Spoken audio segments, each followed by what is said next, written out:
ത്രിയേക ദൈവത്തിൻ്റെ വലിയ തിരുനാമം മഹത്വപ്പെടുമാറാകട്ടെ. അനുഗ്രഹിക്കപ്പെട്ട വാത്സല്യ സഹോദരങ്ങളെ, സങ്കീർത്തന മാതിരിയുടെ ഒരു പുതിയ എപ്പിസോഡിലേക്ക് ഏവരെയും ഹൃദ്യമായി സ്വാഗതം ചെയ്യുന്നു.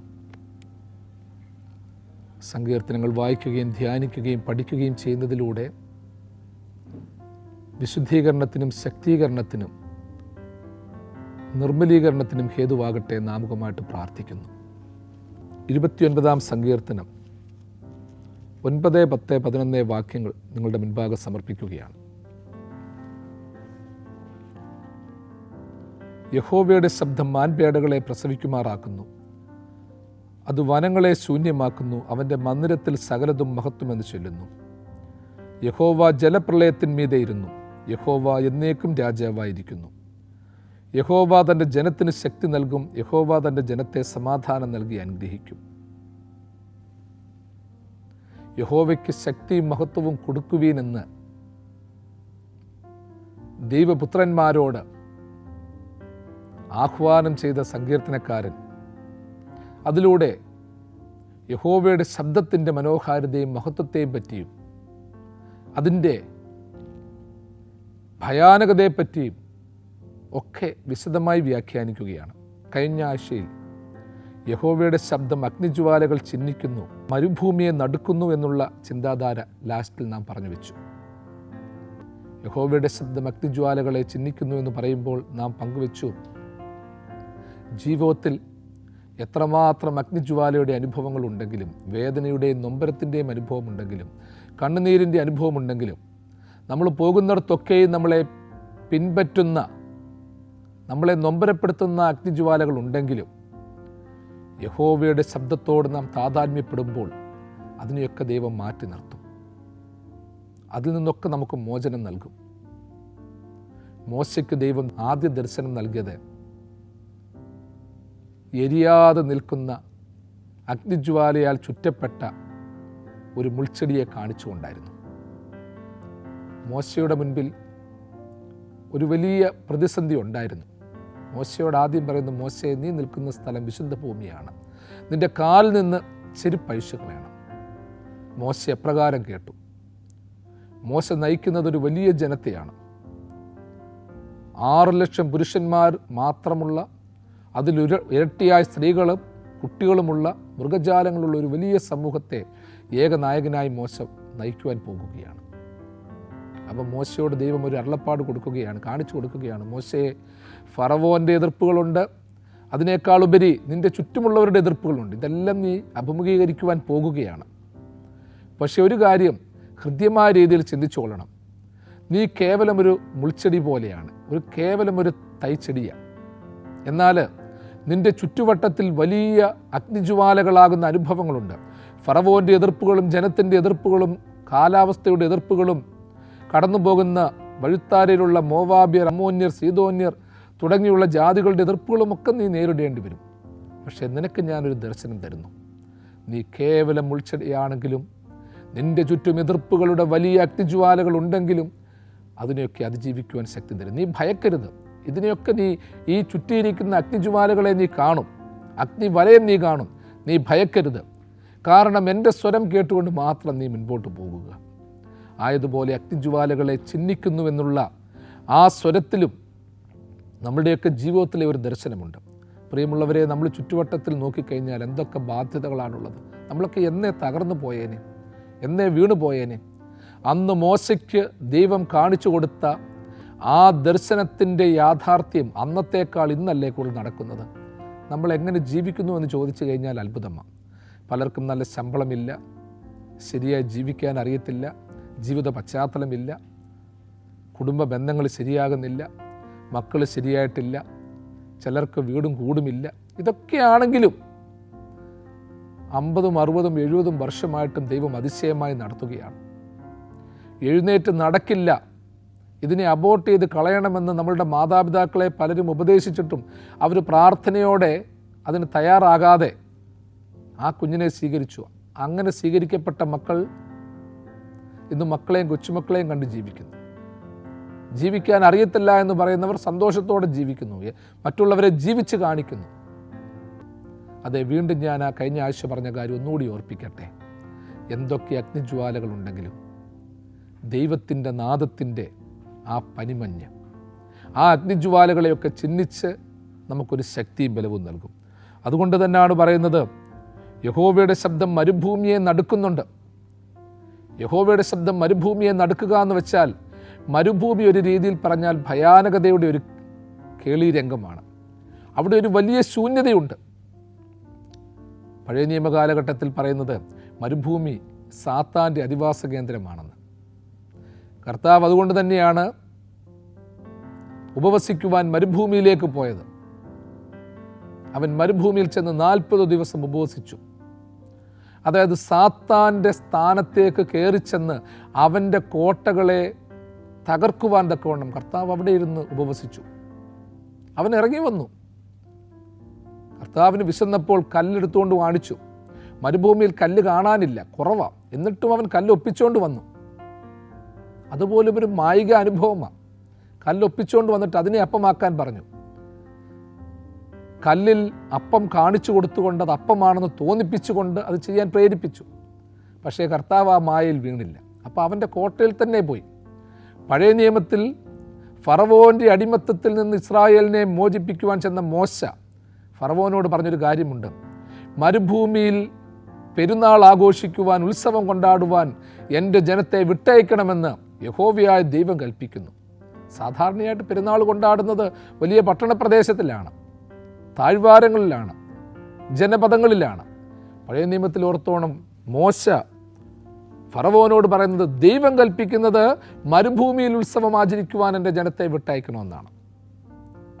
അവിടേക്കാണ് പെരുന്നാൾ ആഘോഷിക്കുവാൻ വേണ്ടി പോയത്. അതായത് മരുഭൂമി നമ്മൾ ഓർക്കും, ഒരുപക്ഷേ നിർജ്ജനതയുടെ പ്രതീകമാണ്, അസ്വസ്ഥതയുടെ പ്രതീകമാണ്, സാത്താൻ്റെ ഇരിപ്പിടമാണ്, മനുഷ്യവർഗത്തിന് ജീവിക്കാൻ പറ്റാത്ത സ്ഥാനമാണ് എന്നൊക്കെ നമുക്ക് തോന്നിപ്പോകും. പക്ഷേ യെശയ്യാ പ്രവാചകൻ്റെ പുസ്തകത്തിലേക്ക് വരുമ്പോൾ മരുഭൂമിയെ, നിർജ്ജന സ്ഥലങ്ങളെ പൂന്തോട്ടമാക്കുന്ന ദൈവസ്വരത്തെക്കുറിച്ച് പറയുന്നുണ്ട്, ദൈവശക്തിയെക്കുറിച്ച് പറയുന്നുണ്ട്. മരുഭൂമി മലർവാടിയാകുമെന്ന് പ്രവചിച്ചു. ഇന്നത്തെ കാലഘട്ടത്തിൽ പ്രിയമുള്ളവരെ, അതൊക്കെ നടന്നുകൊണ്ടിരിക്കുന്നു. മരുഭൂമിയെ നടുക്കി, അതിൻ്റെ അടിസ്ഥാനമിളക്കി, അവിടെ വൃക്ഷലതാദികളെ നട്ടുവളർത്തി, കെട്ടിടങ്ങളുണ്ടാക്കി, ലോകത്തിൻ്റെ വിവിധ ഭാഗങ്ങളിൽ നിന്ന് ആളുകളെ അവിടേക്ക് ആകർഷിച്ച് ബിസിനസ് കേന്ദ്രങ്ങളായി മാറ്റപ്പെട്ട ഒരു തലത്തിലാണ് ഇന്ന് നമ്മൾ ജീവിക്കുന്നത്. മരുഭൂമിയെ നടുക്കുന്നു, കാദേശ് മരുവിനെ നടുക്കുന്നു. അതെ, യഹോവയുടെ ശബ്ദത്തിന് ഒരുപാട് അനുഭവങ്ങളുണ്ട്. നമ്മളൊരു കാര്യം പഠിപ്പിക്കുകയാണ് എൻ്റെ പ്രിയപ്പെട്ടവരെ, ഈ ജീവിതം മരുഭൂമി തുല്യമാണെന്ന് നമ്മൾ പലപ്പോഴും ചിന്തിച്ചു പോകും. ആരും കടന്നു വരാനില്ല, കിടക്കാൻ പറ്റുന്നില്ല, ഉറക്കമില്ല, ഊണില്ല, ആരോഗ്യമില്ല, സമാധാനമില്ല, സന്തോഷമില്ല, എവിടെ നോക്കിയാലും ഒരു ശൂന്യത. എൻ്റെ പ്രിയപ്പെട്ടവനെ, എവിടെ നോക്കിയാലും ശൂന്യതയും മുമ്പോട്ട് പോകണ്ട എന്ന ചിന്തയും തളർച്ചയും നമ്മളെ ബാധിക്കുന്നുവെങ്കിൽ മരുഭൂമികൾ ഉണ്ടായിക്കൊണ്ടിരിക്കുകയാണ്. മരുഭൂമികൾ ഉണ്ടാകുന്നതെന്നുള്ള പേരിൽ തന്നെ ഒരു സാഹിത്യ സൃഷ്ടി തന്നെ മലയാളത്തിലുണ്ട്. ഇന്ന് എല്ലായിടത്തും മരുഭൂമി ഉണ്ടായിക്കൊണ്ടിരിക്കുകയാണ്. ബുദ്ധിയിൽ മരുഭൂമി, ചിന്തയിൽ മരുഭൂമി, ആലോചനയിൽ ചിന്തകൾ, അതായത് ചിന്തയൊന്നുമില്ല, വേക്കൻ്റായിട്ടുള്ള നോട്ടത്തിൽ പോലും മരുഭൂമികൾ ഉണ്ടായിക്കൊണ്ടിരിക്കുകയാണ്. ഇന്ന് മരുഭൂമി ഏതെങ്കിലും ഒരു വ്യക്തി മനസ്സിലോ ഒരു പ്രദേശത്തോ മാത്രമല്ല, ഒരു സ്ഥലത്തു മാത്രമല്ല, ഇന്ന് എവിടെയും മരുഭൂമികൾ ഉണ്ടാകുന്ന ഒരു തലത്തിലേക്ക് മാറിക്കൊണ്ടിരിക്കുകയാണ്. ആ മരുഭൂമിയെ നടുക്കുന്ന ഒരു ദൈവസ്വരം ഉണ്ടാകണം. അതായത് എന്നെക്കൊണ്ട് പറ്റത്തില്ല, ഞാൻ പോകത്തില്ല എന്ന് പറയുമ്പോൾ അതിശക്തമായ മുഴക്കത്തോടെ ദൈവത്തിൻ്റെ സ്വരം കടന്നു വരികയാണ്. മരുഭൂമി സൃഷ്ടിക്കപ്പെടേണ്ടതല്ല, ഞാൻ പറഞ്ഞിരിക്കുന്നത് മരുഭൂമിയെ മലർവാടിയാക്കും, അനേകരെ ആകർഷിക്കുമെന്നാണ്. നിങ്ങളും ഞാനും പ്രാർത്ഥനയോടുകൂടി ഓർക്കണം, കാദേശ് മരുവിനെ നടുക്കുന്ന ദൈവത്തിൻ്റെ സ്വരം.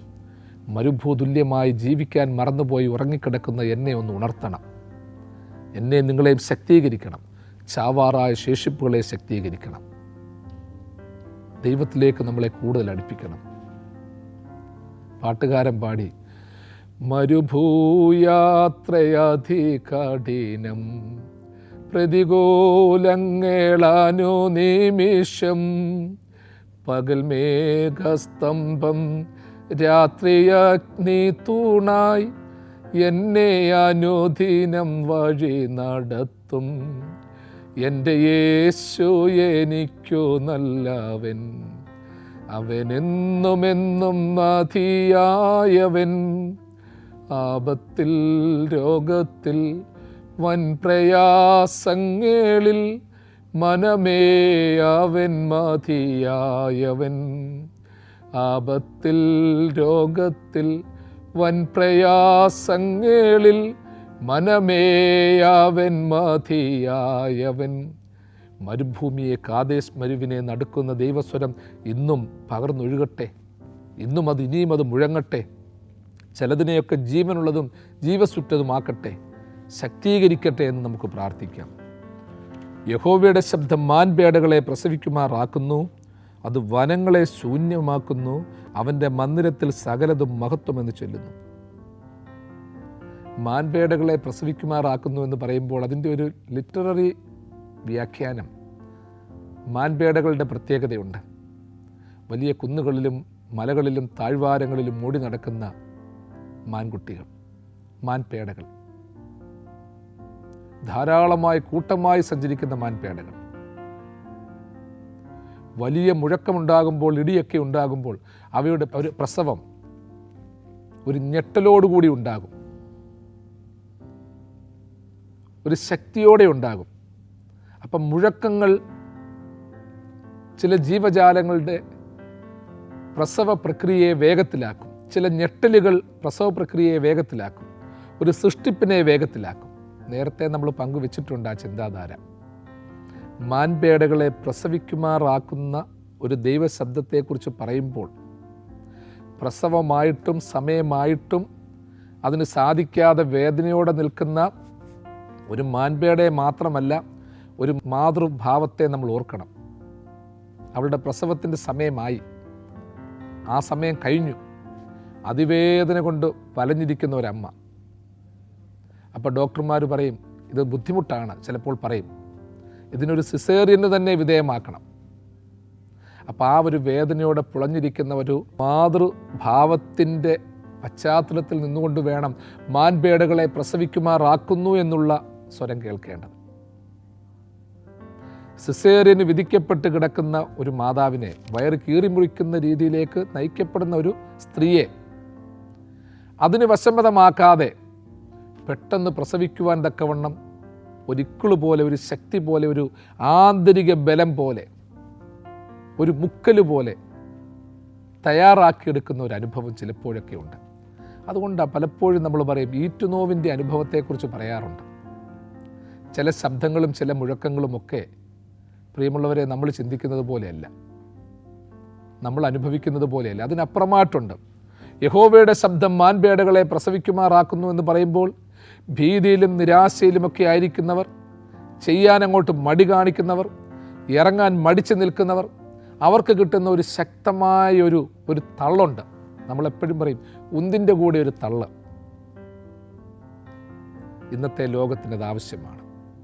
ദൈവത്തിൻ്റെ സ്വരം മാൻപേടകളെ പ്രസവിക്കുമാറാക്കുന്നു എന്ന് പറയുന്നത് പോലെ ദൈവത്തിൻ്റെ സ്വരം ഏറ്റെടുത്തുകൊണ്ട് ഒരു പുതിയ സൃഷ്ടിപ്പിന് വേണ്ടി നമ്മൾ പ്രവർത്തിക്കണം. സുവിശേഷ തീഷ്ണത അതിനുവേണ്ടിയാണ്. ഒരാത്മാവിനെ നേടാനുള്ള പ്രവർത്തനം, ഒരുവനെ വിശുദ്ധിയിൽ ജീവിക്കുവാനുള്ള പ്രേരണ, തെറ്റായ കാര്യങ്ങളിൽ നിന്ന് പിൻവലിപ്പിക്കുവാനുള്ള പ്രേരണ. മാൻപേടകളെ പ്രസവിക്കുമാറാക്കുന്നു. അതെ, പ്രസവിച്ച് കിടക്കുന്ന ഒരു കുഞ്ഞിൻ്റെ ശബ്ദവും അതിൻ്റെ ചെറിയ കരച്ചിലും അതിൻ്റെ മാതാവിൻ്റെ ആഹ്ലാദവും, അത് രണ്ടും പ്രധാനമാണ്. ഇന്ന് പ്രിയമുള്ളവരെ പലപ്പോഴും ഓർത്തുകൊള്ളണം, വെമ്പി നിൽക്കുന്ന അനുഭവങ്ങൾ ഒത്തിരിയുണ്ട്, മുട്ടി നിൽക്കുന്ന അനുഭവങ്ങൾ ഒത്തിരിയുണ്ട്. അത് പുറത്തേക്ക് വരുന്നില്ല. എല്ലാവർക്കും ഓരോരോ കഴിവുകളുണ്ട്. നമ്മൾ പറയത്തില്ല, ചിലപ്പോൾ ചില ട്രെയിനിങ്ങിനൊക്കെ പോകുമ്പോൾ ട്രെയിനിങ്ങിന് നിൽക്കുകയാണ്, താഴേക്ക് ചാടാൻ പറയുമ്പോൾ എല്ലാം ഉണ്ട്. താഴേക്ക് ചാടുവാൻ തക്കമുള്ള പ്രിക്കോഷൻസ് ഒക്കെ എടുക്കുന്നുണ്ട്. ക്ലൈംബിങ്, മൗണ്ടനറിങ്, ഇതൊക്കെയുണ്ട്. പക്ഷെ ചിലക്ക് താപ്പോട്ട് നോക്കുമ്പോൾ പേടിയാണ്. ചാപ്പോട്ട് ചാടിക്കഴിഞ്ഞാൽ എന്തായിത്തീരും? ചിലപ്പോൾ താഴേക്ക് ഉള്ളത് വെള്ളമാണുള്ളത്, വലിയ വെള്ളത്തിലേക്ക്, സ്വിമ്മിംഗ് പൂളിലേക്ക് എടുത്ത് ചാടുകയാണ്. ചില കുട്ടികൾക്കൊക്കെ പേടിയാണ്, മുതിർന്നവർക്ക് പേടിയോ, അത്രയും കാണുമ്പോൾ, ദൂരം കാണുമ്പോഴത്തേക്ക്, ആഴം കാണുമ്പോഴത്തേക്ക് തലകറക്കം വരും. അപ്പോൾ ആരെങ്കിലുമൊക്കെ ഒരു തെള്ളു കൊടുക്കും. ഈ മൗണ്ടനറിങ്ങിനൊക്കെ പോകുമ്പോൾ, ക്ലൈംബിങ് ഇതിനൊക്കെ പോകുമ്പോഴത്തേക്കും ഇതുപോലെ ഒന്ന് തെള്ളിക്കൊടുക്കും. ആ തള്ളിക്കൊടുക്കുന്ന അവസരത്തിൽ ആദ്യം വലിയ കരച്ചിലുണ്ടാകും, വലിയ നിലവിളി ഉണ്ടാകും. പിന്നെ അതൊരു ആസ്വാദനമായി മാറ്റപ്പെടും. ചില സ്വരങ്ങളൊക്കെ ആവശ്യമാണ്, ചിലതിനെയൊക്കെ ശക്തീകരിക്കുവാനുള്ള സ്വരം ആവശ്യമാണ്. ചിലപ്പോൾ സ്നേഹത്തോടെ മാത്രം പറഞ്ഞിട്ട് കാര്യമില്ല. നമ്മൾ പറയത്തില്ലയോ, ചൊല്ലിക്കൊട്, ഉന്തിക്കൊട്, തള്ളിക്കൊട്, തള്ളിക്കള. ഈ തള്ളിക്കള എന്നുള്ളത് അവസാനത്തെ പ്രക്രിയ. അതിന് മുമ്പുള്ള ചില കാര്യങ്ങളുണ്ട്. ചൊല്ലിക്കൊടുക്കണം, ഉന്തിക്കൊടുക്കണം, തള്ളിക്കൊടുക്കണം, പല കാര്യങ്ങളുണ്ട്. അപ്പം മാൻപേടകളെ പ്രസവിക്കുമാറാക്കുന്ന ദൈവസ്വരം ഏറ്റെടുത്തുകൊണ്ട് മുട്ടി നിൽക്കുന്ന, വെമ്പി നിൽക്കുന്ന പല വ്യക്തിത്വങ്ങളെ ശക്തീകരിക്കുവാൻ തക്കവണ്ണം നമ്മൾ മുന്നിട്ടിറങ്ങണം. അഗ്നിജ്വാലയിൽ നിന്ന് വലിച്ചെടുക്കുവാൻ മുന്നിട്ടിറങ്ങണം. തകർന്നു കിടക്കുന്നവരെ ഉദ്ധരിക്കുവാൻ തയ്യാറാകണം. പുതിയ പ്രേരണകൾ ചെയ്യുവാൻ പ്രേരിപ്പിക്കണം.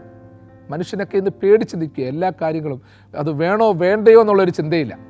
ഞാൻ പോകണോ, പോയി കഴിഞ്ഞാൽ എങ്ങനെ ആയിത്തീരും, വിദേശത്ത് പോകാൻ താല്പര്യമുണ്ടോ, പോയാൽ എങ്ങനെ ആയിത്തീരും, അപ്പനെയും അമ്മയും കാണാൻ പറ്റുന്നില്ല, അല്ലെങ്കിൽ കുഞ്ഞുങ്ങളെ കാണാൻ പറ്റത്തില്ല, ഇവിടുത്തെ സ്ഥിരത നഷ്ടപ്പെട്ടു പോകും, ഇവിടെ കിടക്കുന്ന വീട് എന്തോ കൊടുക്കും. ചിലരുടെ പേടിയാണ്.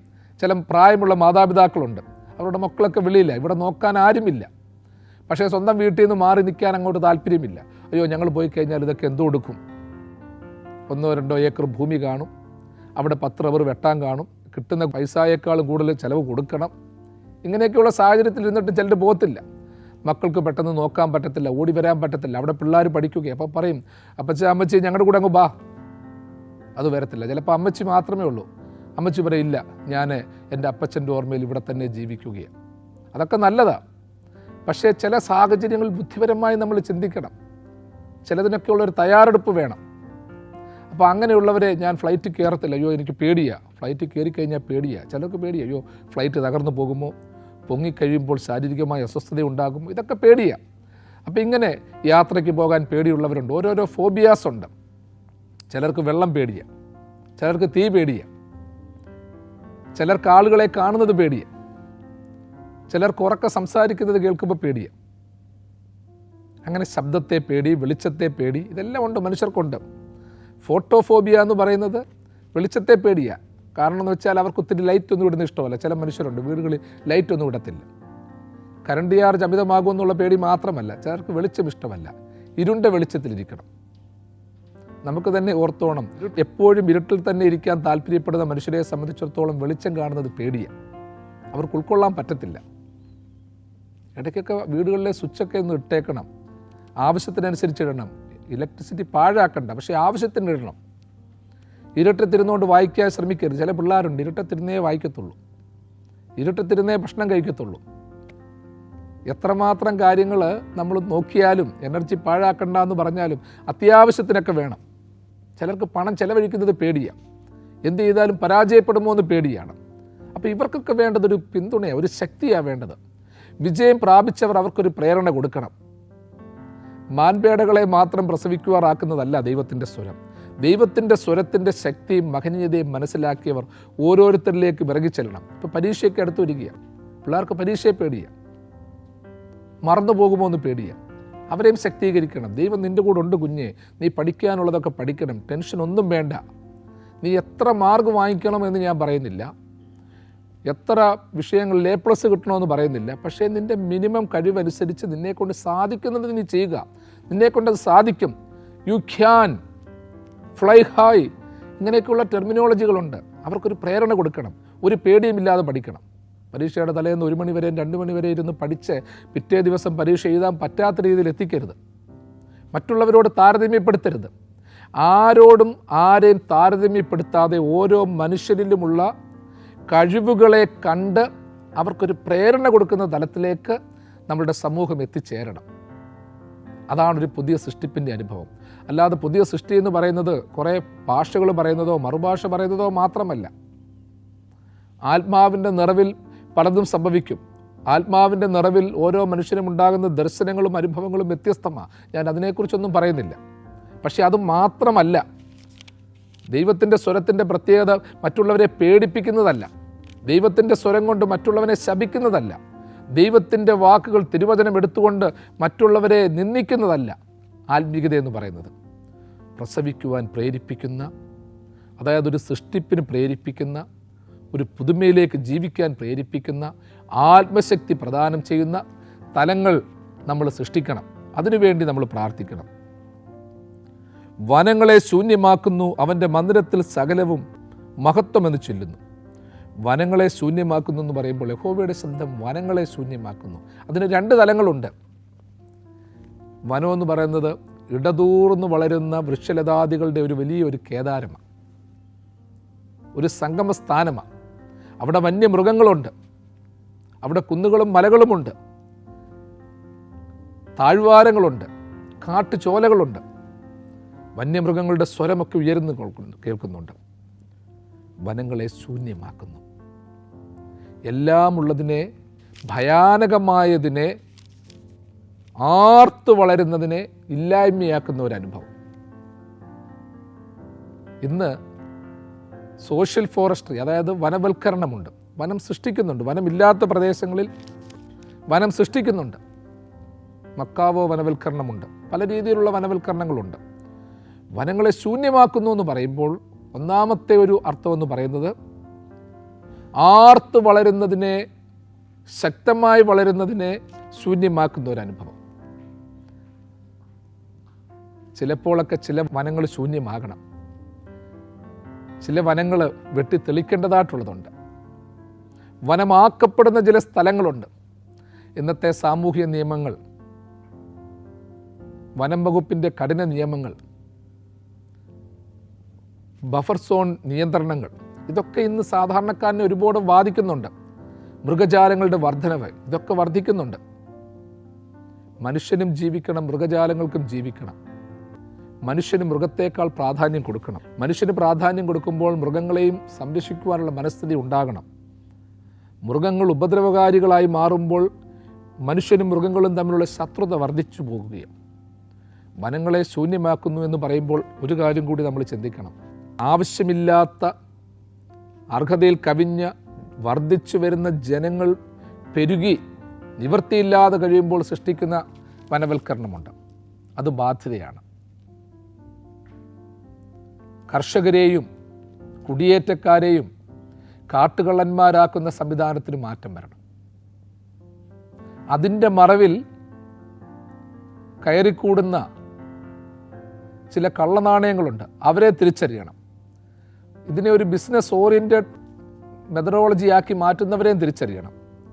അങ്ങനെയൊക്കെയുള്ളവർ വർദ്ധിച്ചു വരുമ്പോൾ സാധാരണക്കാരായ കർഷകർ, 2 കപ്പയും കാച്ചിലും ഇട്ട് ജീവിക്കുന്ന, കട്ടൻ കാപ്പി കുടിച്ച് ജീവിക്കുന്ന സാധാരണക്കാരായ കർഷകരുണ്ട്, ആദിവാസികളുണ്ട്. അവരൊക്കെ നൊമ്പരപ്പെടുന്നുണ്ട്. അവൻ്റെ ശബ്ദം വനങ്ങളെ തോലുരിക്കുന്നു, വനങ്ങളെ ശൂന്യമാക്കുന്നു എന്ന് പറയുമ്പോൾ ഹൃദ്യമായിട്ട് ഓർത്തോണം പ്രിയമുള്ളവരെ. ശൂന്യമാക്കപ്പെടുന്ന അവസ്ഥ, പ്രതിസന്ധി ഉണ്ടാകുന്നതാണ്. വനം വനമാകണം, നാട് നാടാകണം. മനുഷ്യന് ജീവിക്കാനുള്ള അനുഭവം ഉണ്ടാകണം. അതോടൊപ്പം തന്നെ ഒരു കാര്യം ആർത്തോണം, വനം പോലെ ആർത്തു വരുന്ന പലതും ഇല്ലായ്മയാക്കി മാറ്റപ്പെടണം. ഇന്ന് പലപ്പോഴും ഓർത്തോണം പ്രിയമുള്ളവരെ, നമ്മളുടെ ചിന്തയിൽ കാട് കയറുക എന്ന് പറയും. മുമ്പേ മരുഭൂമിയാക്കപ്പെടുന്ന അനുഭവത്തെക്കുറിച്ച് പറഞ്ഞു. ചിന്തയിലും ആലോചനയിലും ബുദ്ധിയിലും കാട് കയറുന്ന ചില അനുഭവമുണ്ട്. ശൂന്യമാക്കപ്പെടുക എന്ന് വെച്ചാൽ ഒന്നും ചിന്തിക്കാതിരിക്കുന്ന അനുഭവം, ഒന്നും ആലോചിക്കാതിരിക്കുന്ന അനുഭവം, ഒന്നും കാണാതിരിക്കുന്ന അനുഭവം. എന്നാൽ കാട് കയറുക എന്ന് വെച്ചാൽ അതങ്ങ് പടർന്നു പോകുകയാണ്, അങ്ങ് ആവശ്യമില്ലാതെ പോകുകയാണ്. നമ്മളുടെ മുറ്റത്ത് കാട് കയറിയാൽ പ്രശ്നമാണ്. കാട് തെളിക്കണം, പുല്ല് വെട്ടിക്കളയണം. അപ്പം കാട് കയറുക എന്ന് വെച്ചാൽ ആവശ്യമില്ലാത്ത തലങ്ങൾ കയറി പോകുകയാണ്. സംശയങ്ങൾ, ദുരാലോചനകൾ, ജീവിത പങ്കാളിയെ സംശയം, മാതാപിതാക്കളെ സംശയം, മക്കളെ സംശയം, ഇങ്ങനെ കാട് കയറിക്കൊണ്ടിരിക്കുകയാണ്. അമിതമായ ചിന്താധാരകൾ കടന്നു വരികയാണ്. ഇങ്ങനെയുള്ള കാടുകളെ നശിപ്പിക്കണം. യഹോവയുടെ ശബ്ദം വനങ്ങളെ ശൂന്യമാക്കുന്നു. കാട് കയറി കിടക്കുന്ന ചിന്തയും ബുദ്ധിയെയും ആലോചനയും ശുദ്ധീകരിക്കുന്ന ഒരു അനുഭവത്തിലേക്ക് വരണം. അതോടൊപ്പം തന്നെ നേരത്തെ ലെബാനോനിലെ ദേവദാരുക്കളെ തകർക്കുന്നു എന്ന് പറഞ്ഞതുപോലെ ആർത്തു പടർന്നു നിൽക്കുന്ന ചിലതിനെയൊക്കെ, ആവശ്യമില്ലാതെ വളർന്നു നിൽക്കുന്ന ചിലതിനെയൊക്കെ നശിപ്പിക്കേണ്ടതും ആവശ്യമാണ്. ജലപ്രളയത്തിന്മീതെ ഇരുന്ന യഹോവ, അവൻ രാജാവായിരിക്കുന്നു. തൻ്റെ ജനത്തിന് ശക്തിയും സമാധാനവും നൽകുന്ന യഹോവ വലിയവനാണ്. ഞാൻ വാക്കുകളെ ഉപസംഹരിക്കട്ടെ. 29-ാം സങ്കീർത്തനം തുടങ്ങിയപ്പോൾ നമ്മൾ വായിച്ചു, യഹോവയ്ക്ക് ശക്തിയും അവൻ്റെ നാമത്തിന് ദൈവപുത്രന്മാരെ നിങ്ങൾ മഹത്വവും കൊടുക്കണം. ഇപ്പോൾ പറയുന്നു, അത് അവസാനിക്കുമ്പോൾ 11-ാമത്തെ വാക്കിൽ പറയുന്നു, തൻ്റെ സൃഷ്ടാവിന് ശക്തിയും മഹത്വവും കൊടുക്കുന്ന ജനത്തിന് അവൻ ശക്തിയും സമാധാനവും നൽകി അനുഗ്രഹിക്കും. പ്രിയമുള്ളവരെ, നമ്മളതാണ് പ്രാർത്ഥിക്കേണ്ടത്. ഒരു ഭക്തൻ്റെ പ്രാർത്ഥന അങ്ങനെ ആകണം. ദൈവത്തെ മഹത്വപ്പെടുത്തുന്നു, ദൈവത്തെ സ്തുതിക്കുന്നു. ആ സ്തുതിപ്പുകൾ ഭക്തിപൂരിതവും യഥാർത്ഥവുമാകുമ്പോൾ അതിൻ്റെ അനുഭവങ്ങൾ ദൈവം മനുഷ്യന് നൽകും. ദൈവത്തിന് ശക്തിയും മഹത്വവും കൊടുക്കുമ്പോൾ ദൈവം തൻ്റെ സൃഷ്ടിയെ ശക്തിയോടും മഹത്വത്തോടും തൻ്റെ ശക്തിക്കനുസൃതമായ അനുഭവത്തോടും കൂടി വഴി നടത്തും. ദൈവം തമ്പുരാൻ തൻ്റെ വലങ്കരം നീട്ടി നിങ്ങളെല്ലാവരെയും സദാകാലവും വാഴ്ത്തി അനുഗ്രഹിക്കുമാറാകട്ടെ.